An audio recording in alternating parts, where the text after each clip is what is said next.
Hello, everybody. Welcome back to Choose Andy MMA. This is where we talk MMA, guys. Guys, what happened to women's MMA in the past decade, let's say?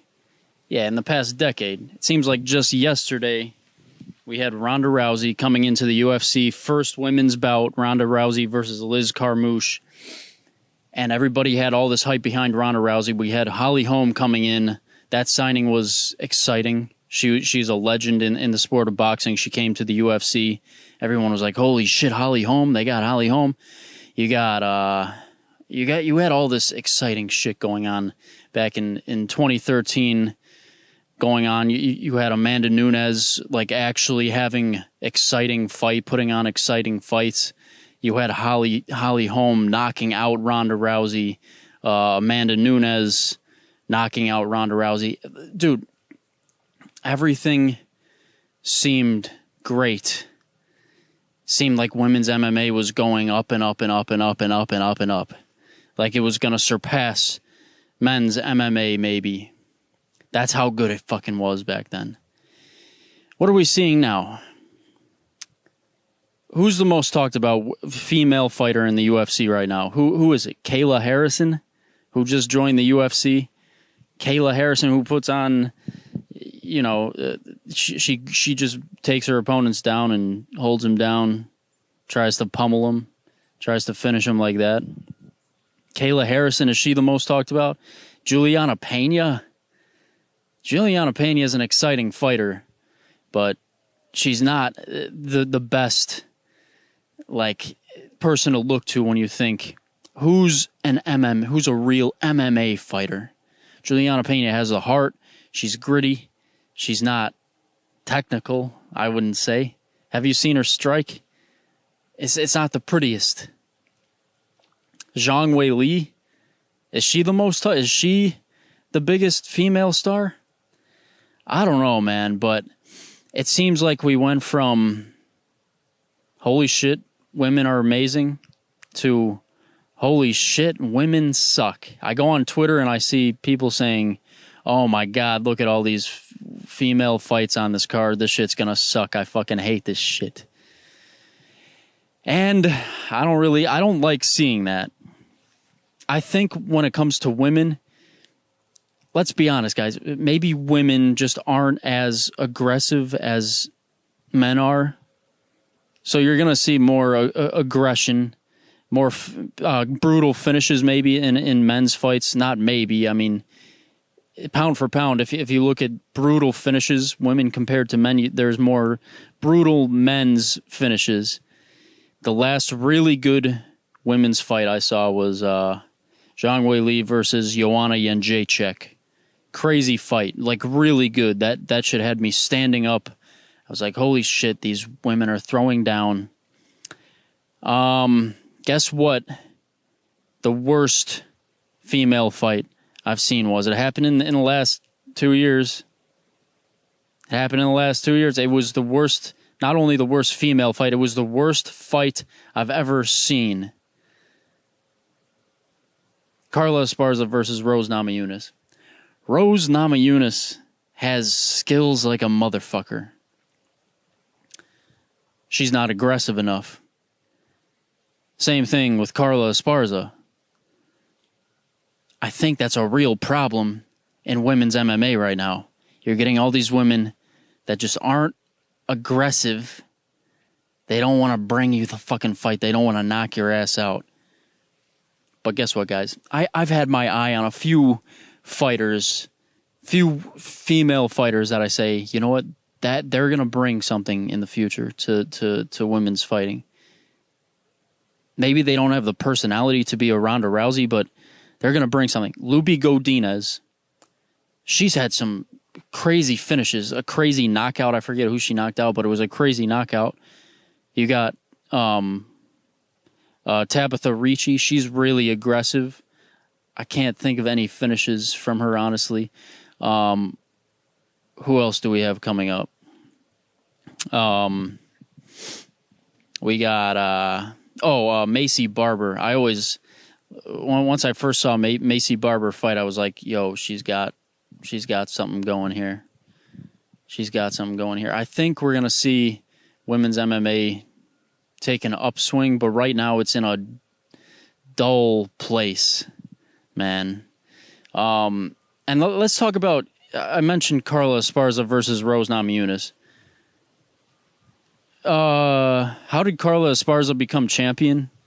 Back when she became the champion, dude. I feel like that was one of the biggest flukes in MMA history. Carla Esparza becoming champion.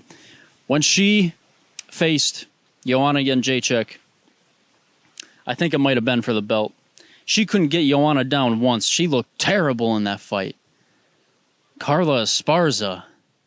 Yo, if you're a woman and you're interested in MMA, you can be aggressive, yo, you might as well be in the UFC right now.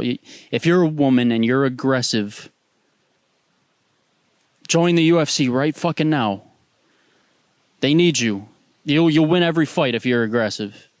A lot of these women don't want to be aggressive, man. We are seeing skill level rise, I believe. Just not aggression is out the window for women. With Ronda Rousey, I believe she got lucky a lot. She's obviously a good grappler. She's good on the ground. Obviously, she's a judo not gold medalist. What is she? Bronze medalist? She's good on the ground, man. But she has some knockouts on her record. You know why? She was aggressive. She fucking capitalized on that. Oh, women aren't that aggressive. Let me fucking bring it to them in the first few minutes of a fight. Let's see what the fuck happens. She got some knockouts that way. A lot of MMA fighters have said Ronda Rousey's striking is atrocious and she doesn't know shit. I tend to agree with them. But yeah, I think Ronda Rousey, like, really, and that's why Ronda Rousey was the second biggest star ever in the UFC. She saw the women's division, said, let me bring some aggression, even though I'm not the best striker. I can fucking knock these girls out because I'm going to bring aggression. We need that aggression back in women's MMA. And that's what'll bring it back.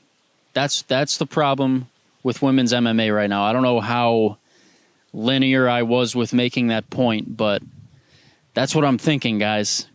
Do you remember Joe Rogan hyping up Ronda Rousey on his podcast, saying, yo, Ronda Rousey can beat Floyd Mayweather. She can beat a man in the octagon. Put her against fucking John Jones. She can beat him. She can beat his ass.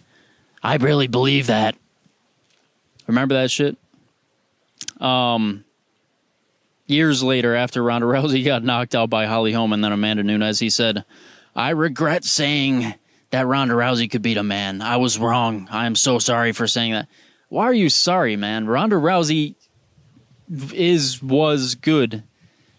She just got lucky a lot. I don't think I ever looked at Ronda Rousey and said she could beat a man. She could beat Anderson Silva in his prime. She could beat Floyd Mayweather in a boxing match. I don't think I ever thought that. But I did think she was aggressive. And I did think she wanted to be the biggest star. And she fucking did what she could. And she fucking brought it to these women. Women's MMA. Listen to me, the greatest, the world's greatest MMA personality. I'm telling you what you have to do if you just bring the aggression in your future fights. You'll be the biggest female star in the UFC. A lot of girls have the skill set. They just need the aggression. Fucking Valentina Shevchenko versus Alexa Grasso. Their first fight... Or wait. It's been a trilogy now, right? Yeah, a trilogy. First fight was sick. Second fight was pretty good.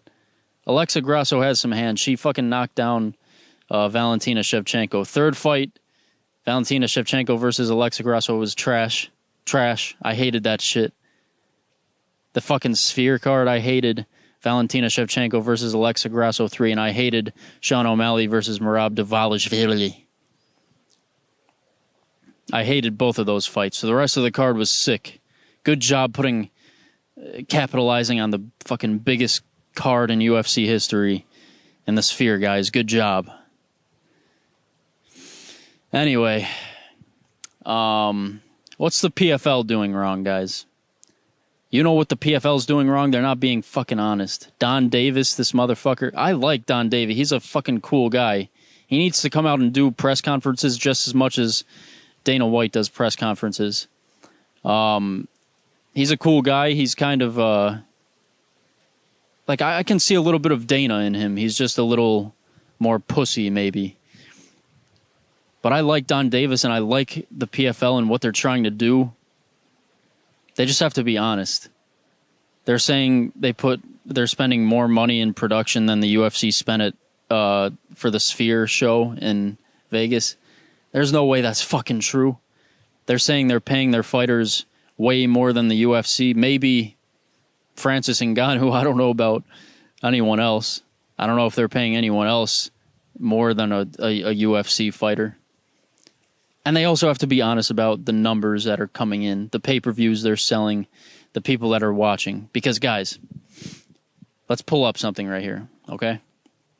We got, so I know for a fact, John Jones versus Daniel Cormier, what was it? John Jones versus Daniel Cormier 2, I think it was. Yeah, it must have been Jones versus Cormier 2. Let's check out the embedded numbers for episode 1 for that event, okay? It's sitting at 1.2 million views right now, the embedded vlog for Jones versus Cormier 2.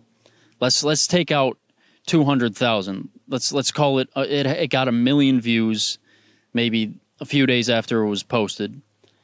The pay-per-view, I know for a fact, sold around 500 to 600,000 pay-per-views. Those are good numbers. And the embedded, the vlog, first episode vlog, did 1 million views. The PFL says they knocked it out of the park with pay-per-view numbers for Battle of the Giants, Francis Ngannou versus Ferreira, whatever the fuck that guy's name is. Okay, if there were 500 to 600,000 pay-per-view buys for 1 million views on a embedded episode, let's go to the PFL's YouTube account real quick. Okay, they said they knocked it out of the park, quote unquote. That's not an actual quote. I don't fucking know what they said. They said they crushed it with the pay-per-view numbers for Battle of the Giants. They also have make a vlog series for their pay-per-view events. Let's see what the numbers were for episode 1 of their vlog series. Francis Ngannou on the thumbnail, smiling, cheesing. 20,000 views. 20,000 views. The PFL says they're the co-leader in the MMA space. 20,000 views in 2 weeks. Episode 1 for a vlog. This, if you're comparing this to the UFC, Jones versus Cormier 2, 1 million views on a vlog for the event. Event sold 500,000 pay-per-views. 20,000 views on a vlog for the event. Event sells. How many pay-per-views do you think this fucking sold? I know it's not. It's probably not, the best correlation. But dude, I don't think this pay-per-view sold more than 20,000 pay-per-views, which is crazy. That's such a low number. Do you think 20,000 people bought the pay-per-view? I'm asking you guys. I don't know. I didn't buy it. I was kind of interested. I wanted to support the PFL, but I didn't buy it. I didn't end up buying it. The PFL, in my opinion, needs to be honest. They need to say, we're struggling right now. We're struggling, but we want to be the top. Everybody come join us. Support fighters. We need help. We need your help to grow. We'll treat these fighters better than the UFC if you just come and join us. Instead, they're saying, yo, we're crushing it. We're making so much fucking profit. These fighters are making so much money. Oh my God, we're fucking crushing it. You guys suck. The UFC sucks. Fuck Dana White. There's a feud between Dana White and Don Davis now. They're fucking shitting on everybody, shitting on the UFC, saying they fucking suck. They're making all this fucking money. There is no way that is fucking true. There's no way. PFL, take the advice from the world's greatest MMA personality and just be honest. Just be honest with the people. Tell them, please buy this pay-per-view. Please. We need help. And maybe they'll buy it. Say it's for the fighters. Say it's for the fucking fighters, bro. What else do we got going on in the MMA space? Sorry, guys, I'm living out in the woods for a while. This is where I live right now.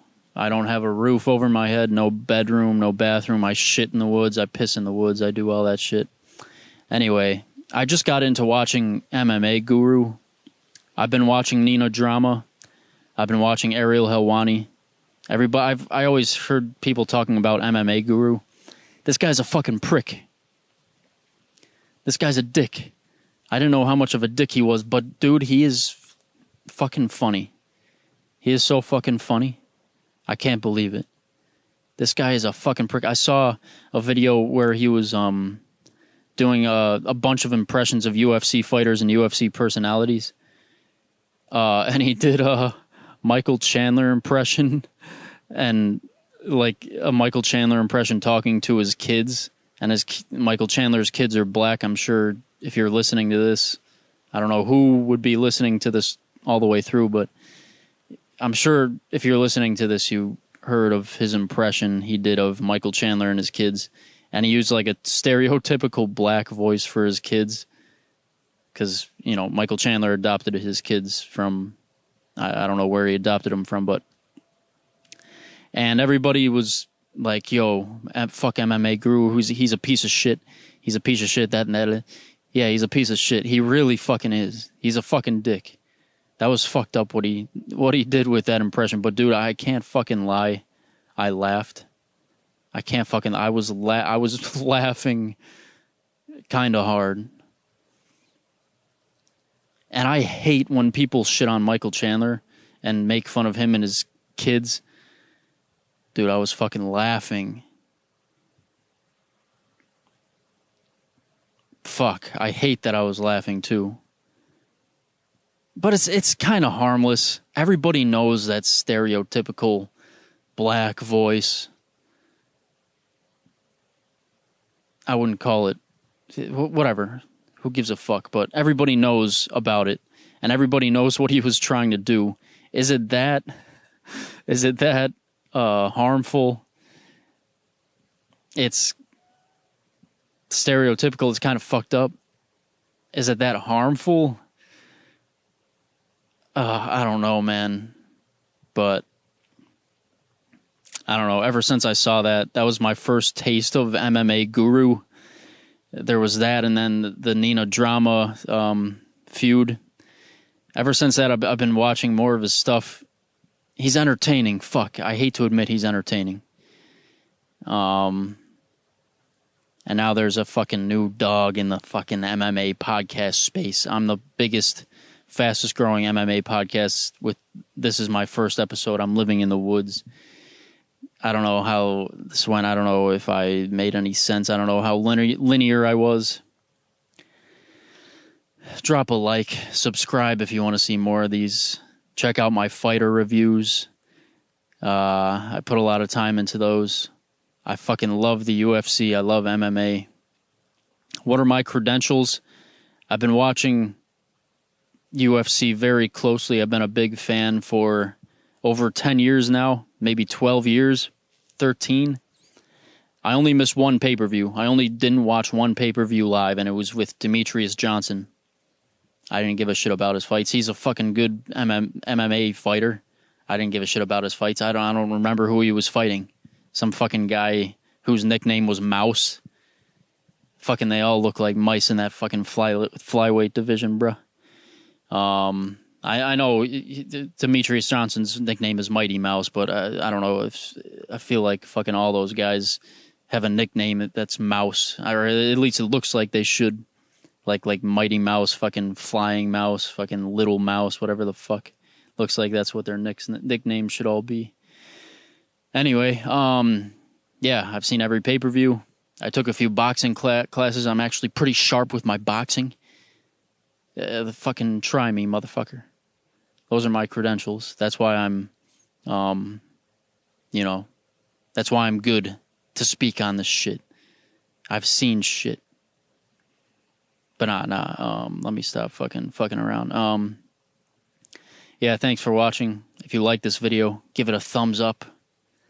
Make sure you subscribe to the channel for more of these. I'll fucking throw some out there.